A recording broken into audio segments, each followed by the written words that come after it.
Assalamualaikum warahmatullahi wabarakatuh. Halo teman-teman semuanya, sebelumnya kenalin, nama saya Arifah Liatul Jannah dengan NIM 225231160 dari kelas PBS 2E. Di sini saya akan memenuhi tugas dari Bapak Zainal Anwar pada mata kuliah Islam Budaya Jawa, yaitu mereview film yang berkisah mengenai Perjanjian Giyanti pada tahun 1755 dan keterbelahan tanah Jawa. Sebelumnya teman-teman udah pada tahu belum nih tentang apa itu Perjanjian Giyanti? Perjanjian Giyanti adalah perjanjian antara VOC dan Kerajaan Mataram yang ditandatangani pada tanggal 13 Februari 1755. Perjanjian Giyanti ini merupakan peristiwa besar di masa silam. Peristiwa sejarah ini dianggap sebagai perekat di masyarakat. Perjanjian Giyanti ini lahir sebagai kesepakatan segitiga politik antara Paku Buwono II, Pangeran Mangkubumi, dan Perserikatan Dagang India Belanda atau disebut juga dengan VOC. Perjanjian Giyanti ini dianggap menguntungkan Belanda di tanah Jawa karena apa? Kerajaan Mataram terpecah menjadi Kasunanan Surakarta Hadiningrat dan Kesultanan Ngayogyakarta Hadiningrat. Sejarah Perjanjian Giyanti bermula dari konflik yang terjadi di Kerajaan Mataram. Konflik ini berawal dari pertikaian antara tiga calon pewaris Kerajaan Mataram, yakni Pangeran Paku Buwono II, Pangeran Mangkubumi, dan Raden Mas Said atau Pangeran Sambernyawa. Dalam silsilahnya, Pangeran Pakubuwono dan Mangkubumi ini merupakan anak dari Amangkurat IV, penguasa Mataram, sedangkan Raden Mas Said merupakan cucu dari Amangkurat IV. Saat itu VOC mengangkat Pangeran Pakubuwono II sebagai raja. Pengangkatan ini menimbulkan kecemburuan Pangeran Mangkubumi dan Raden Mas Said. VOC juga memaksa Pangeran Pakubuwono II untuk memberikan penunjukan raja dan petinggi kerajaan harus dengan persetujuan Belanda. Kemudian Raden Mas Said dan Pangeran Mangkubumi memberikan perlawanan kepada VOC dan Paku Buwono II sebagai bentuk protes. Serangan itu membuat Paku Buwono II meninggal dunia.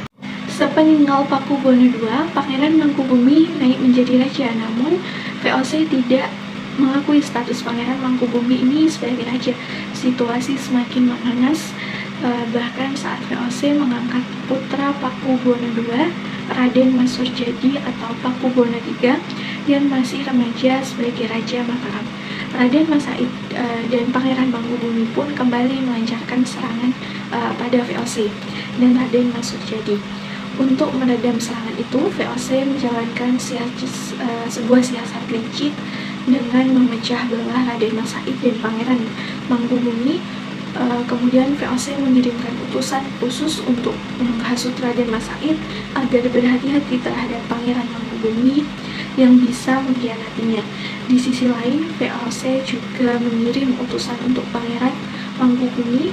VOC memujuk Mangkubumi ini dengan menjanjikan setengah wilayah kekuasaan Mataram yang dipegang Raden Mas Surjadi.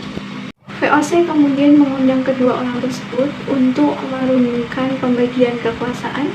Perundingan terjadi pada tanggal 22 September hingga tanggal 23 September pada tahun 1754, membahas pembagian wilayah kekuasaan Mataram, gelar yang akan digunakan kerjasama VOC dengan kesultanan dan sebagainya.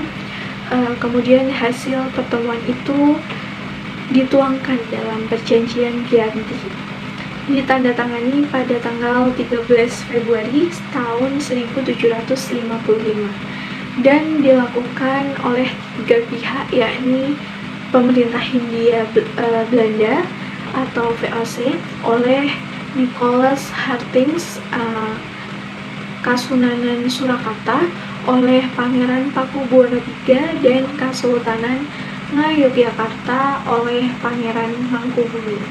Pangeran Mangkubumi diangkat sebagai Sultan Hamengkubuwono dengan separuh kekuasaan Kerajaan Mataram. hak kekuasaan itu diberikan atau diwariskan secara turun-temurun. Rakyat kesultanan harus bekerja sama dengan rakyat yang berada di bawah kekuasaan VOC. Pengangkatan bupati atau pejabat eksekutif harus mendapat persetujuan dari VOC. Sultan harus mengampuni bupati ataupun pejabat eksekutif yang memilih atau memihak VOC dalam peperangan. Sultan tidak akan menuntut hak Pulau Madura atau daerah pesisir lain yang telah diberikan Pakubuwono II kepada VOC. Sebagai gantinya, VOC akan memberi uang ganti rugi sebesar 10.000 ril setiap tahunnya. Kemudian, Sultan Hamengkubuwono akan memberi bantuan jika Sultan Pakubuwono III membutuhkan. Pangeran Mangkubumi diangkat sebagai Sultan Hamengkubuwono dengan separuh kekuasaan Kerajaan Mataram. Hak kekuasaan itu diberikan atau diwariskan secara turun-temurun. Kemudian Sultan berjanji menepati segala macam perjanjian yang pernah dibuat antara penguasa Mataram terdahulu dengan VOC. Dampak dari perjanjian ganti memecah belahkan Kerajaan Mataram. Kerajaan Mataram terbagi menjadi dua, yakni Kesultanan Ngayogyakarta Hadiningrat dan Kasunanan Surakarta Hadiningrat. Mimpi Kerajaan Mataram yang ingin menyatukan kerajaan di tanah Jawa pun tidak terwujud karena penjajah.